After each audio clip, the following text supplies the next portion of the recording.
హైదరాబాద్లో పెద్ద పెద్ద మెగా ప్రాజెక్టులను తీసుకురాబోతూ ఉన్నారు. అవన్నీ కూడా పర్యావరణానికి మేలు చేసి ఉండే విధమైనటువంటి ప్రాజెక్టులను తీసుకురాబోతూ ఉన్నారు. సో మేజర్ ఎజెండా మనం చూసుకుంటే 2047 కల్లా తెలంగాణ రాష్ట్రంలో ఉన్నటువంటి హైదరాబాద్ నగరం యొక్క జీడిపి అట్లీస్ట్ ఒక 600 బిలియన్స్ ఉండాలనేటువంటి ఒక టార్గెట్ని అయితే పెట్టుకోవటం జరిగింది. ఇక దాంతోపాటు ఇక హైదరాబాద్ ప్రాంతాన్ని హైయెస్ట్ ఫాస్టెస్ట్ డెవలపింగ్ సిటీగా మార్చాలనేటువంటి ఒక నినాదంతో ముందుకు వెళ్తూ ఉన్నారు. దానిలో భాగంగా మెట్రో ట్రైన్ని ఎక్స్పాండ్ చేస్తూ ఉన్నారు. అర్బన్ రింగ్ రైల్ నెట్వర్క్ని కూడా ఏర్పాటు చేస్తూ ఉన్నారు.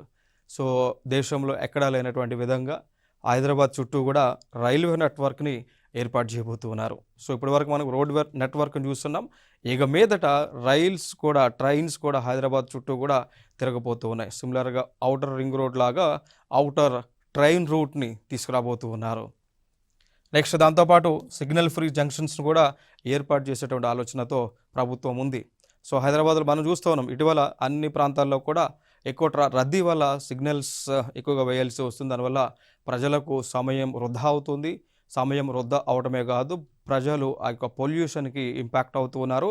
దాంతోపాటు ఈ పెట్రోల్ డీజిల్ యొక్క వాడకం అనేటువంటిది కూడా గణనీయంగా పెరుగుతోంది ఈ యొక్క ట్రాఫిక్ జామ్స్ వల్ల.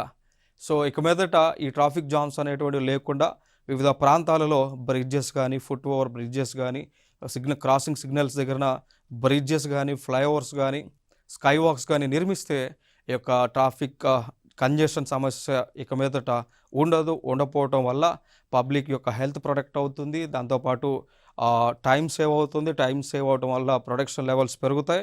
దాంతోపాటు ఫ్యూయల్ కన్జంప్షన్ అనేటువంటి తగ్గుతుంది. ఫ్యూయల్ కన్జంప్షన్ తగ్గడం ద్వారా క్రమేపీ పొల్యూషన్ అనేటువంటిది తగ్గుతుంది. That is the impact. So ఇవన్నీ కూడా ప్రభుత్వం చేయబోతూ ఉంది.